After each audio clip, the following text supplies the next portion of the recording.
Hello friends, today we are going to talk about food and digestion कि हम जब भी कोई काम करते हैं तो उस काम को परफॉर्म करने के लिए हमें एनर्जी की ज़रूरत होती है और वो एनर्जी हमें कहाँ से मिलती है। That energy is obtain from food. Food कैसे हमारे पास डाइजेस्ट होता है और कैसे हम उससे एनर्जी ऑब्टेन करते हैं, इसको हम थोड़ा ब्रीफली देखते हैं। हमारे पास फूड के जो मेन ग्रुप्स हैं वो हमारे पास कार्बोहाइड्रेट्स, लिपिड्स और प्रोटीन्स हैं। कार्बोहाइड्रेट्स वो हमारे पास स्टार्ची और शुगरी फूड्स में होते हैं और कार्बोहाइड्रेट्स हमें एनर्जी प्रोवाइड करते हैं और ये इंस्टेंट सोर्स ऑफ एनर्जी होते हैं, जैसे glucose that is a carbohydrate. इसके अलावा पोटैटोज़ के अंदर हमारे पास कार्बोहाइड्रेट्स होते हैं। तो ये हमारे पास जो फूड्स हैं उनके अंदर कार्बोहाइड्रेट्स होते हैं, जैसे पोटैटो, सीरियल, पास्ता, राइस, इन सब के अंदर कार्बोहाइड्रेट्स होते हैं। और आप कह सकते हैं कि ये लिपिड्स, फैट्स और प्रोटीन्स की निस्बत जल्दी और इंस्टेंट एनर्जी आपको प्रोवाइड करते हैं। उसके अलावा मीट और फिश जो है उसमें प्रोटीन होती है। Protein that is made up of amino acids और ये हमारी बॉडी को ग्रोथ और रिपेयर करने में हेल्प आउट करती है। यानी हमारी बॉडी में कोई वियर एंड टियर हो जाएगा, सेल्स जो हैं वो डैमेज हो जाएंगे, तो उनको रिपेयर करने के लिए और ग्रोथ के लिए भी हमें ये ज़रूरी है। प्रोटीन हम कहाँ कहाँ से ले सकते हैं? प्रोटीन के जो हमारे पास अच्छे सोर्सेज हैं they are beef, egg, fish and nuts. इन सब से हमें प्रोटीन मिल सकती है।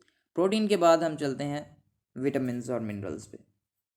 विटामिन और मिनरल्स जो हैं ये हमें फ्रूट और वेजिटेबल से मिलते हैं।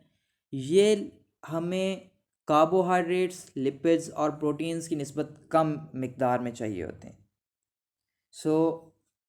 अगरचे ये कम मिकदार में चाहिए, इसका मतलब ये हरगिज़ नहीं है कि ये हमें चाहिए नहीं या हमारी बॉडी के लिए नेसेसरी नहीं। इनके बगैर बॉडी में ग्रोथ जो है या आपकी बॉडी की नॉर्मल फंक्शनिंग नहीं हो सकती। तो बॉडी को प्रॉपरली फंक्शन करने के लिए इनकी अगरचे थोड़ी मिकदार में हो लेकिन ज़रूरत ज़रूर होती है। तो हमारे पास डिफरेंट तरह से, जैसे कैरेट, एप्पल, कॉर्न, ग्रेप्स, इन सब में हमारे पास डिफरेंट तरह के विटामिन और मिनरल्स मौजूद हैं। फैट्स और ऑयल्स जिन्हें हम लिपिड्स भी कहते हैं, तो इनके अंदर सबसे ज़्यादा एनर्जी स्टोर होती है और ये आपके पास लॉन्गर टर्म एनर्जी स्टोरेज के लिए या ज़्यादा देर तक आपको एनर्जी प्रोवाइड करने के लिए इस्तेमाल हो सकते हैं। सो अक्सर लोगों को ऑयली चीज़ें जो है वो खाना बहुत पसंद होती हैं, इंक्लूडिंग मी। मुझे जो है ऑयली चीज़ें बहुत पसंद हैं, लेकिन ऑयली चीज़ें बहुत ज़्यादा खाना जो है ये आपकी हेल्थ के लिए अच्छा नहीं है। तो कौन कौन से ऐसे फूड हैं जिनमें हमारे पास फैट्स और ऑयल्स हो सकते हैं? वो हमारे पास डिफरेंट तरह के ऑयल्स हैं, चीज़, बटर और पोटैटो चिप्स जो हम लोग खाते हैं, जिसे हम फ्राइज़ कहते हैं, उसमें हमारे पास बहुत ज़्यादा मिकदार में लिपिड्स होते हैं। कार्बोहाइड्रेट्स, लिपिड्स, प्रोटीन्स, विटामिन्स और मिनरल्स के अलावा हमें फाइबर्स भी चाहिए, क्योंकि फाइबर्स जो हैं ये आपके बोवल को या आपकी बॉडी के अंदर जो फूड है उसकी मूवमेंट को नॉर्मल रखते हैं और इसकी वजह से आपको कॉन्स्टिपेशन जो है वो नहीं होती। और कॉन्स्टिपेशन के बारे में ये एक मशहूर सेइंग है, गालबन हदीस है कि कॉन्स्टिपेशन या कब्ज़ उम्मुल मराइज़ है, यानी तमाम बीमारियों की माँ है। तो इससे बहुत सी बीमारियां जो है वो पैदा हो सकती हैं। पानी जो है वो भी हमें चाहिए। पानी के बारे में हमें पता है कि जितने भी केमिकल रिएक्शंस हैं लिविंग ऑर्गेनिजम्स में होते हैं वो सारे के सारे पानी की मौजूदगी में होते हैं और पानी के बगैर नहीं हो सकते। तो जो भी चीज़ हम खाते हैं, तो क्या हम वो खाते हैं और एनर्जी प्रोड्यूस करते हैं और बाद में उसको वेस्ट कर देते हैं? नहीं। जो भी चीज़ हम खाएंगे वो हमारी बॉडी का हिस्सा बन जाती है। जैसे अगर लास्ट नाइट हमने बर्गर खाया तो वो बर्गर का कुछ ना कुछ पोर्शन हमारे बालों में, चूँकि उसमें हमारे पास प्रोटीन्स थी, तो ये अमीनो एसिड्स थे, तो उससे हमारे पास डिफरेंट तरह के जो आपकी बॉडी के स्ट्रक्चर्स हैं वो प्रोड्यूस हो गए। ये कैसे होता है? आइए इसको देखने की कोशिश करते हैं। जैसे प्रोटीन है, प्रोटीन के बारे में हमने शुरू में भी कहा, प्रोटीन अमीनो एसिड से मिलकर बनी होती है। यानी प्रोटीन एक पॉलीमर है। पॉलीमर का मतलब सिंपल रिपीटेड यूनिट्स के साथ मिलकर बनी हुई कोई चीज़।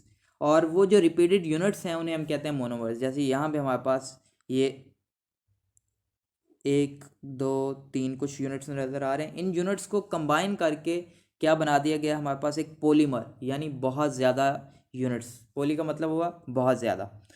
सो ये हमारे पास एक पॉलीमर बना हुआ है डिफरेंट मोनोमर से मिलके। ऐसे ही प्रोटीन्स जो हैं वो हमारे पास एक पॉलीमर है और अमीनो एसिड उसका मोनोमर है, यानी अमीनो एसिड से मिलके हमारे पास प्रोटीन्स बनती है और प्रोटीन्स को जब हम तोड़ेंगे तो हमें वापस अमीनो एसिड मिल जाएंगे। अगर कार्बोहाइड्रेट्स की बात करते हैं, जैसे स्टार्च है तो वो हमारे पास किससे मिलके बना हुआ है, वो हमारे पास मोनोमर से मिलके बना है, जैसे ग्लूकोज से। प्रोटीन्स हमारे पास अमीनो एसिड से मिलके बनी है। स्टार्च और ग्लूकोज और फैट प्रोटीन, ये चार जो हमारे पास मेजर फूड ग्रुप्स हैं, इनके टेस्ट हमारे पास दिए हुए हैं कि हम इनको किस तरह से टेस्ट कर सकते हैं। स्टार्च को अगर हमने टेस्ट करना है कि फूड में हमारे पास स्टार्च है कि नहीं है, तो हम क्या करेंगे, सिंपली उसमें आयोडीन ऐड करेंगे और आयोडीन की हेल्प से वो क्या हो जाएगा, ब्राउन से ब्लू एंड ब्लैक कलर अगर उसका हो जाता है तो इसका मतलब वहाँ पे हमारे पास स्टार्च मौजूद है। ग्लूकोज के लिए हम बेनेडिक्ट रीजेंट यूज़ करते हैं और बेनेडिक्ट रीजेंट ऐड करने के बाद हम उसको हॉट वाटर बाथ में कुछ टाइम के लिए रखते हैं और उसका कलर जो है ब्लू से ऑरेंज प्रेसिपिटेट बन जाता है। और अगर ऑरेंज प्रेसिपिटेट बन जाए इसका मतलब वहाँ पे ग्लूकोज मौजूद है। फैट के लिए जो आपके पास टेस्ट है या लिपिड के लिए जो टेस्ट है उसे lipid emulsion fat emulsion test कहते हैं। उसमें एथेनॉल आप ऐड करेंगे और एथेनॉल ऐड करने के बाद उसको हल्का से शेक करें और अगर उसमें मिल्की इमल्शन बन जाता है यानी मिल्की कलर अपेयर हो जाता है, इट मीन्स दैट वहाँ पे फैट मौजूद है। और प्रोटीन्स के बारे में आप कॉपर सल्फेट ऐड करेंगे और सोडियम हाइड्रोक्साइड ऐड करेंगे और अगर कलर ब्लू से वायलेट चेंज हो जाता है तो इसका मतलब वहाँ पे हमारे पास प्रोटीन्स मौजूद हैं। कोई भी चीज़ जब हम खाते हैं तो हमें पता है ये हमारे पास डाइजेस्टिव सिस्टम दिया हुआ है, ये सारे का सारा डाइजेस्टिव सिस्टम हमें हेल्प आउट करता है उसको ब्रेक डाउन करने में। जैसे मुंह से हमने कोई चीज़ इनटेक की, सबसे पहले हम दांतों के साथ उसको चबाएंगे, उसके बाद सेलेवरी ग्लैंड्स भी हमारे पास क्या करते हैं, उसमें सलाइवा ऐड करते हैं और सलाइवा में हमारे पास डिफरेंट एंजाइम्स होते हैं। जैसे हमारे पास कार्बोहाइड्रेजेस होते हैं, कार्बोहाइड्रेजेस यानी ऐसे एंजाइम्स जो कार्बोहाइड्रेट्स को डिज़ोल्व करते हैं या ब्रेक डाउन करते हैं। उसके बाद इसोफेगस से होता हुआ हमारे पास फूड स्टमक में जाता है, यहाँ पे भी हाइड्रोक्लोरिक एसिड होता है, पेप्सिन होता है, तो ये सारे एंजाइम्स मिल के हमारे पास फूड को ब्रेक डाउन करते हैं। एंड एट लास्ट हमारे पास स्मॉल इंटेस्टाइन और लार्ज इंटेस्टाइन में डिफरेंट तरह के एंजाइम सिक्रीट होते हैं अगेन, और यहाँ पे जो भी हमारे पास यूज़फुल पार्टिकल्स हैं वो एब्जॉर्ब हो जाते हैं और फाइनली रेक्टम में जाके स्टोर होते हैं। और जब रेक्टम फुल हो जाता है तो एनस से हम उसको डेफिकेट कर देते हैं या रिमूव कर देते हैं। एंजाइम्स क्या होते हैं? Enzymes are biological catalyst. Catalyst का मतलब है anything which has the ability to speed up a chemical reaction. So biological catalyst means ऐसी कुछ सब्सटेंसेस जो लिविंग ऑर्गेनिजम्स के अंदर रिएक्शंस को स्पीड अप कर देती हैं। तो बहुत तरह के हमारे पास एंजाइम्स हैं, जैसे हमने कहा कार्बोहाइड्रेट्स हैं, प्रोटीएजेस हैं, लाइपेजेस हैं। तो दे आर नेम्ड लाइक कि कौन से सब्सटेंस को वो कैटलाइज करते हैं या कौन सी सब्सटेंस को वो ब्रेक डाउन करते हैं या उसके रिएक्शन को स्पीड अप करते हैं। एंजाइम्स आपके पास यूजुअली प्रोटीन के बने होते हैं एंड प्रोटीन्स जो हैं वो किसके बने हुए हैं, ये हमने अभी कहा प्रोटीन्स हमारे पास डिफरेंट अमीनो एसिड की बनी होती हैं, तो इसका मतलब एंजाइम्स जो हैं वो भी अमीनो एसिड के बने हैं। एक्टिव साइट हमारे पास एंजाइम की अगर हम देखना चाहें, ये वाला जो पोर्शन है इसको हम कहते हैं एक्टिव साइट।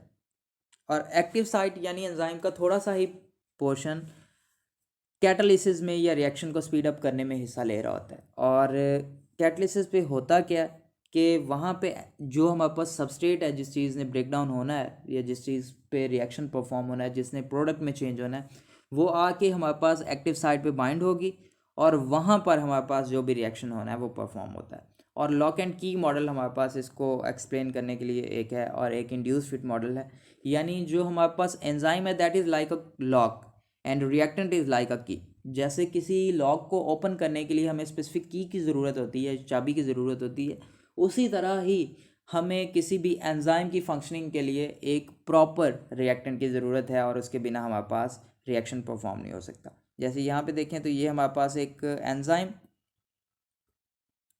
दिया गया है और एंजाइम जो है उसके अंदर हमारे पास रिएक्टेंट फिट हो रहा है और रिएक्टेंट या सबस्ट्रेट जो है वो हमारे पास क्या है, दैट इज़ अ की। और जब वो फिट होगा उसके बाद ही हमारे पास कैटालिसिस हो सकेगी या केमिकल रिएक्शंस जो है वो हो सकेंगे। डाइजेस्टिव एंजाइम्स जो हैं they have specific active sites, यानी जो लिपिड है वो सिर्फ और सिर्फ लाइपेज के साथ अटैच होगा। जो प्रोटीन्स हैं वो सिर्फ और सिर्फ प्रोटीएजेस के साथ अटैच होंगी, और जो स्टार्च है वो सिर्फ और सिर्फ अमाइलेजेस के साथ जो है ये कार्बोहाइड्रेजेस के साथ अटैच होंगे। That's it.